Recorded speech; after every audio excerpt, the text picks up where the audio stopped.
Welcome to Course 1, Unit 3, Lesson 2, Stock Market Crashes and Market Bubbles. In this lesson, we have 3 lesson objectives. The first is an introduction to fear and greed cycles.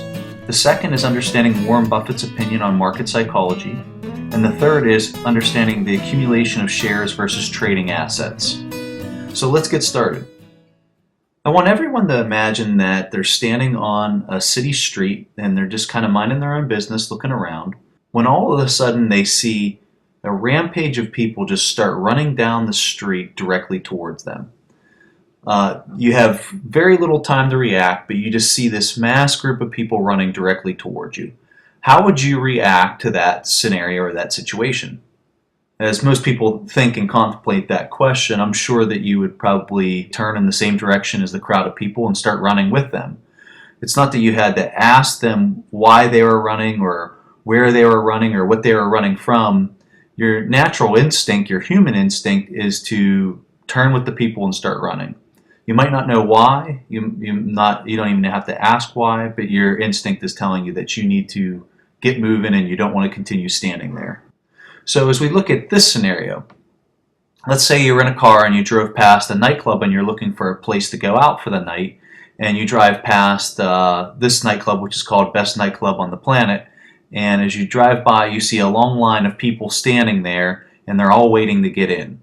So what would be your natural inclination on where you should go that night and which nightclub you should choose? And so a lot of people would see the long line and think, wow, this nightclub has to be awesome. It has to be one of the best places I could go tonight. So they get in the long line and they wait to get in. So what we're talking about here are human instincts. In the first scenario, we were describing something that was fearful, in that you were standing on a street and a mob of people come running at you, and so your instinct is that you need to turn and run and get out of there because something bad's about to happen. And the second one, you saw a group of people all standing in line waiting for something that has to be good. The only reason people would be waiting in a long line like that is because something has to be good on the inside. And so you're willing to see what that is, and you're following that crowd's tendency to wait in the line. So what we're talking about are instincts. And an instinct is described as any behavior is instinctive if it is performed without being based upon prior experience or knowledge. And the 2 words that I highlighted there, or that I underlined, were without and knowledge. And I really want you to remember those 2 words as we go through this lesson. So I gave 2 examples of everyday occurrences that people could really quickly relate to and understand. And that's what a lot of people forget about whenever they understand how markets move in the short term. When I mean short term, I'm just meaning a couple years, so 3 to 4 years. I consider that short term. I consider like 25 to 30 years long term. So when we're talking about how the markets move in the short term, you got to understand the fear and greed cycles. And in our scenario, we were talking about people running down the street. That's obviously our fear cycle. And then the greed would be you waiting in the club to get in there and meet fancy people and to have a great time. So when we talked in the last lesson about Mr. Market, we understood that Mr. Market is that person that would be giving you those clues to be an instinct-based trader.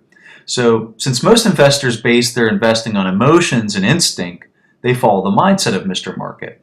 And remember, instinct is without knowledge. So the solution to this is that we got to become knowledgeable. We got to base our decisions on facts opposed to emotions. So as we look at this picture, you can see when Mr. Market's up there yelling, "Hey everybody, come on in.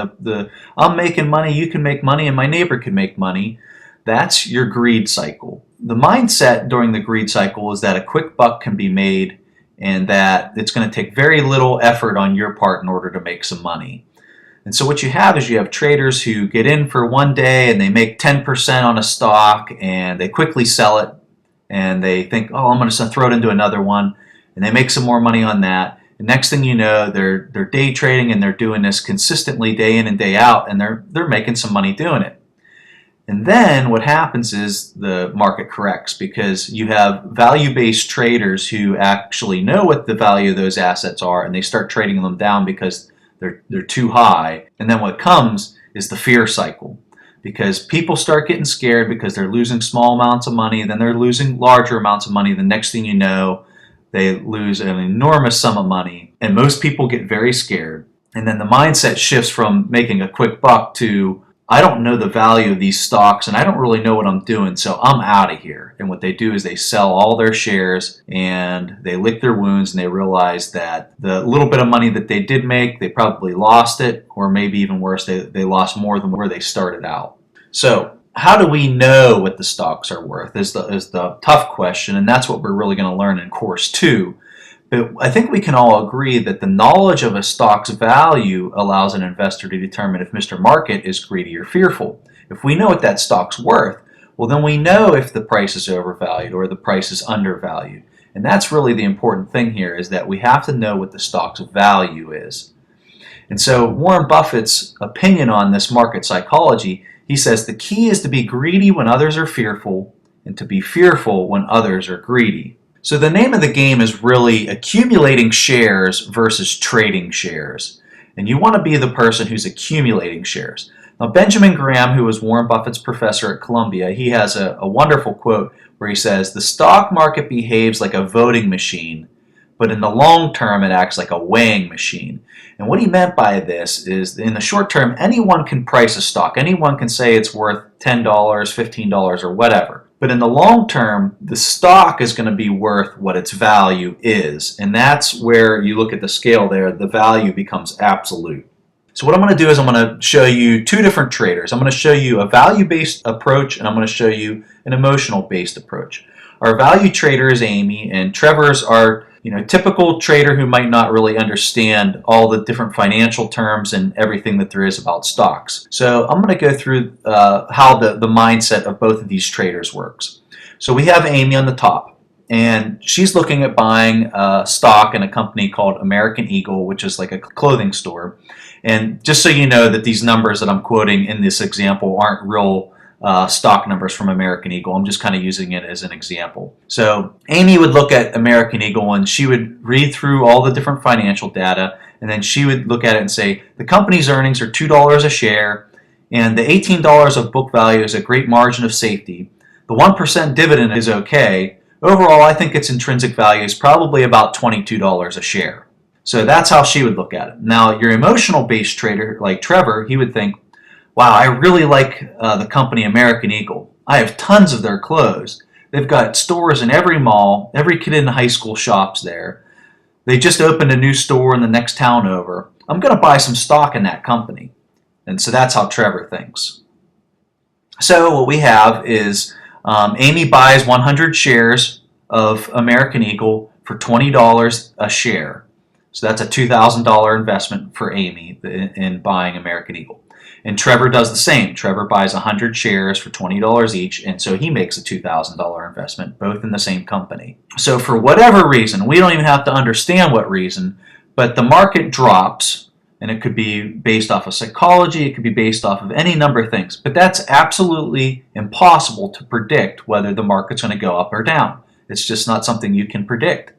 And so in this scenario, the market goes down, okay, and it drops. The shares are not trading for $20, now they're trading for $15. Okay, so this is how Amy would look at that scenario. This is awesome. Although the company had a little less earnings than I hoped for, which is probably the reason it was trading for less, it's still worth at least $20 a share.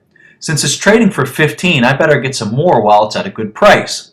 So Amy's looking at this as, oh, wow, so they had a little less in their last quarter's earnings that they reported, but the company's still worth $20, which is a little bit less than what she thought it was worth before. And since it's trading for $15, she's going to even buy more of it because she knows it's a great deal. Now Trevor, this is how Trevor would think. Oh no, what in the world did I get myself into? I just lost $500. American Eagle's a great company. How could it go down so much? I might need to sell this. I could lose everything if it goes lower. Okay, so there's your 2 different mindsets. So let's go ahead and look at how they react to that. So Amy invests another $2,000, and this time, instead of just getting 100 shares, she gets 133 shares because the market price is cheaper.